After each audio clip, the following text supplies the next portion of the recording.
donation ka ng mga pintura, mga ilang piraso po ba yan? Actually, good morning muna. Good morning sa lungsod ng Maynila. Good morning sa lahat ng mamamayan ng Crown City ng Metro Manila.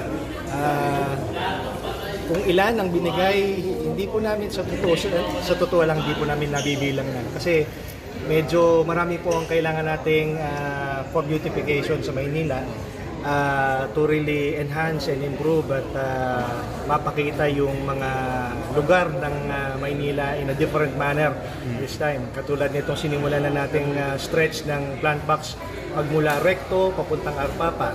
Nahinto lang gawa na nag-uulan pero marami-rami po yun.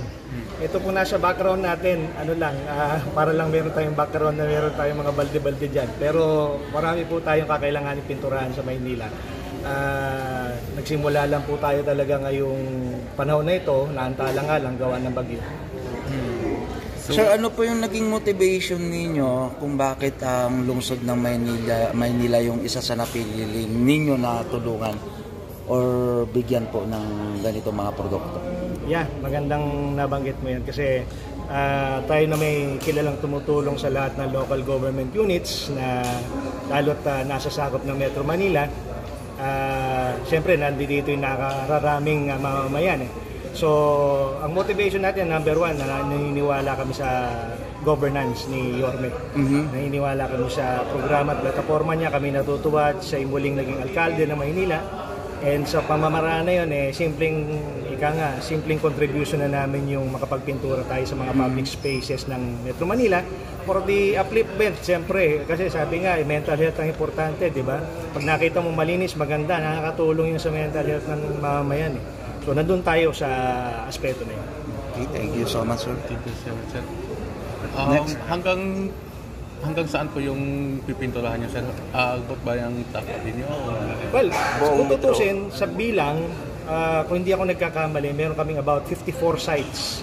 54 or 55 sites na based on na pag-agreehan natin with the City of Manila. Pero hindi ho nahihinto kasi doon sa 55 sites Kasi like for example, yung plant box na sinabi ko kanina, wala naman doon sa 55 yun. So, meron din tayong gagawin pa at kausap natin yung sa South Cemetery. Yes. At saka itong sa Manila Zoo, kausap din po natin kanina. So, gagawin po natin lahat yan at gusto natin talaga na as much as possible for the City of Manila, lalo't ito yung gateway, di ba? Pag meron tayong mga bisita, dito na pupunta. Mas magandang hindi man natin mapantayan, mahabol natin yung kagandahan ng tourism ng ibang bansa. Tayo yung Pearl of the Orient. So dapat talaga maganda ang Maynila. Lalo na ang ating lungsod ng Maynila ay sa mga estudyante natin, diba? Sa university natin. Andito ang University Belt. Yes, University Belt. Yes. So yun, sir, disregard po natin ang politik. Nagagawa niyo po ba din po itong programa ninyo nung nakaraang administrasyon? Yes, actually, meron tayong ganitong programa din nung time ni nakaraang Mayor Hani Lacuna. Okay.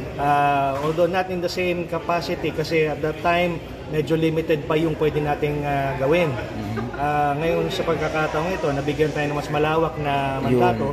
So talagang natutuwa kami na mas marami tayong magagawa this time.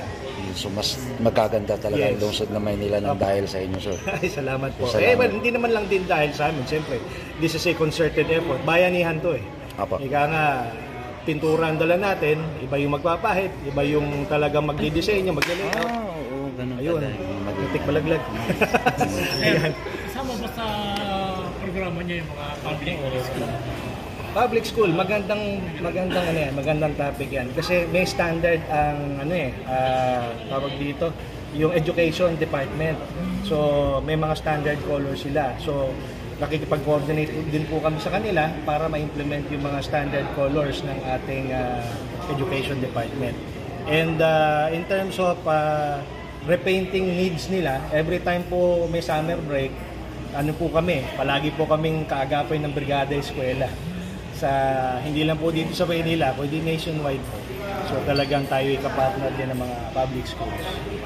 So para po sa pag-i-implement ng project nyo, sir, may target po ba kayo everyday kung saan kayo banda gagawa or Well, hopefully, ang priority areas as was given by si Andres is yun ng kahabaan ng Recto hanggang Apapa, tapos itong Lagos Milad Vehicular Underpass. Sa tapat ng City Hall. Sa tapat. So, yun po yung priority number 1 na areas na dapat pagandahin. Susunod na po namin dito yung iba pang mga ibibigay nila sa amin na priority locations. Katulad nga na nabanggit ko kanina, kausap namin sa Manila Zoo, kausap din po natin yung sa South Cemetery. So yun po, mga isusunod po natin yan. Makakaasa po ba kami, sir, na kami po ay maaabisuhan ninyo para on the spot makita din naman po namin yung actual maraming na salamat project para syempre in promotion with the name of our city mayor. Di ba? Mga promoter naman po kami. So sana ma-welcome nyo po kami doon sa pag-promote sa actual na activity ninyo. Yes. Maikararangal, ikatutuwa at ikagagalak namin na nandoon kayo. Kasi talagang, hindi naman siyempre gusto natin may camera tuwing gagawa tayo ng mga beautification project na ganyan. Hindi naman kailangan. Kaya lang siyempre mas maganda rin na nalalaman ng mamamayan kung ano yung ginagawa ng pamunuan ng Maynila in terms of beautification and upliftment of public spaces. Yun, thank you, sir. Sir, since when nag-start yung initiative ng pagpuno sa City Government? Well, kasi ngayon, age of information, di po ba? So lahat ngayon, talaga, may telepono, may camera, may video eh. Pero kahit pa unang panahon, kasi I've been with the company for 30 years. Sa pagkakatanda ko po, panahon pa nila Mayor Maglatsing, Mayor Rick. Lahat po, nandirito na kami, kapartner na talaga kami ng Maynila, Mayor Atienza. So, sa iba-ibang kapasidad nga lang po. At we believe in partnering with government in terms of beautification and improvement of yung living, accessible spaces, public spaces ng mamamayan. Sir, yung ngayon, sir, meron bang pinipintura ng lugar ngayon? May maulan eh. Akala namin wala nang ulan eh. Dapat tutuloy na namin yung sa may plant box eh. Yung ang stretch kasi nahinto yata kami. Saan ba kami? Doroteo sa yata kami na nahinto from Recto. Rizal Avenue, sir. Hanggang Arpapa kasi yun eh. So dapat sana matuloy kami. Although may silong yung sa ilalim nung nung LRT. Kaya lang po kasi meron siyang downspout na tumutulo eh. Hindi pa pwede sa pintura, lalo yung pintura ginagamit natin masisira kapag katabasa. Kailangan yan matuyo ng maigi. Magandaan pa lang. So yun ang priority natin. Ngayon, sir, tinatapos pa yung sa Rizal Avenue, sir, ngayon? Yes, tinatapos natin. Hopefully pagka gumanda ang panahon. Pag gumanda ang panahon. Sir, linawin lang po natin na hindi lang pintura yung binibigay niya ng pati yung manpower. Oh yes. Labor and materials, of course. Kasi ang focus natin dito, yung civil engineering at yung mga kawani ng ating engineering department, makafocus naman doon sa iba pang mga projects ng Maynila. Tayo doon sa mga existing. Yung mga existing footbridge, existing na bridges, flyovers, at saka underpasses and walls like sa Mehan Garden. Yan. Tayo na rin yan. Pero yung mga bago at saka needs improvement or construction, yan. Makapokus yan yung ating Office of the Civil Engineer. Sir, bakit Boysen, hindi ibang brand? Well, Boysen kasi yung ating brand, number 1. Hindi ba? Pero bakit? Yan ang magandang tanongin kay Yorme. Pero at any rate, palagay ko, the company has been here for over 70 years. 73, if memory serves me correct. No? We're on our 73rd year. At in being here for that long, alam naman natin, pag sinabi mo 73, naabutan niya ng World War II. Ibig sabihin ng panahon na kailangang i-rebuild ang Maynila kasi ito yung bugbog ng bomba nung time ng Hapon di ba? Andito na kami. So naniniwala kami na we value, ang Pilipino, we value relationships. Ganun tayo. Relationship-based tayo sa Pilipinas. So, dahil doon, I think yun ang isa sa mga dahilan kung bakit Boysen. Kung bakit Boysen, mga kababayan, tangkilikin natin yung produkto nila dahil maraming gagandang bahay, tulay, eskwelahan at building sa lungsod na Maynila. Nga pala. I'm the marketing manager for Pacific Paint, Boysen Philippines, otherwise known as Boysen Paints. Boysen Paints.